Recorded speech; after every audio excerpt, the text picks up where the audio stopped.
ازيكم عاملين ايه؟ يلا نعمل مع بعض صينية بطاطس بالفراخ، بسيطة جدا وسهلة جدا وطعمها خطير. المقادير بتاعتي اللي هنحتاجها اول عن اخر في الصينية دي: بصل وبطاطس وبقدونس او كزبرة خضراء، والفراخ بتاعتي ايا كانت هي ايه، والبهارات بتاعتي ملح وفلفل وكمون وسبع بهارات.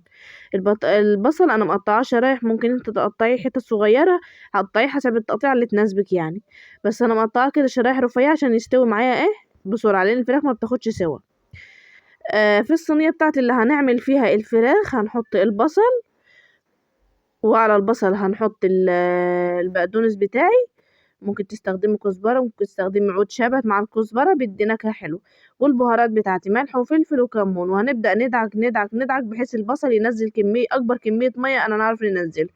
هنفرك كل الليلة دي مع بعض، البهارات والخضرة والبصل.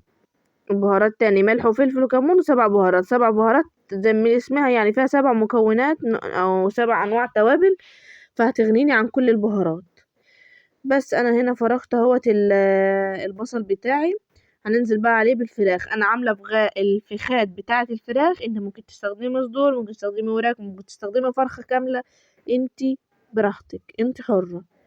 نزلت الفراخ بتاعتي اهيت، وهنبدا بقى نقلبها مع البصل او الخلطه اللي انا عملتها عشان تاخد من التتبيله بتاعتي. اهو بنقلب كأني بنعجن كده، بحيث ان ونفرك، وانا بنعمل نفرك بيها اللحمه الخلطه دي عشان خاطر ايه، تشرب منها يعني، لاننا هنسويها على طول فمش هنسيبها تشرب براحتها. فهنبدأ نفرك جامد بحيث ناخد اكبر قدر من النكهة بتاعة الخلطة دي، اللي هي عبارة عن بصل وبهارات وبقدونس. بس خلصت الليلة بتاعتي اهيت، خلصت تتبيلة الفراخ، فهنشيل الفراخ على جنب وهنفضها من البصل، عشان احنا محتاجين البصل. ليه؟ هنقلبه مع البطاطس عشان هو كمان ينكه البطاطس. تمام. انا كده شلت الفراخ بتاعتي وبدأت ننزل بالايه، بالبطاطس. اهو كده نزلت بالبطاطس بتاعتي ونقلب اهي، وهنرجع نحط على البطاطس شوية فلفل، شوية ملح، شوية كمون زيادة للنكهة يعني، والملح لان حسيتها عدبة سيكة يعني كده. والبطاطس بالذات لما تبقى عدبة بتبقى دلع ومش حلو، فرجعت زودت بصل، زودت فلفل اهوت وتوم وملح وقلبتهم مع بعض وايه، وسويتهم في الصينيه تحت، ما شلتش منهم حاجه على جنب عشان احطها على وش الفراخ، لا انا عايزه الخلطه دي كلها تبقى تحت الفراخ والفراخ هي اللي فوق. بس هنا خلصت اهوت التقليب بتاعي، البطاطس مع البصل مع الخضره، وسويتهم في الصينيه، بدات ننزل بالفراخ بتاعتي. انا هنا الاول كنت هنحطها على الجلد ورجع الجلد تحت واللحمه فوق، وبعدين رجعت تاني قلبتها.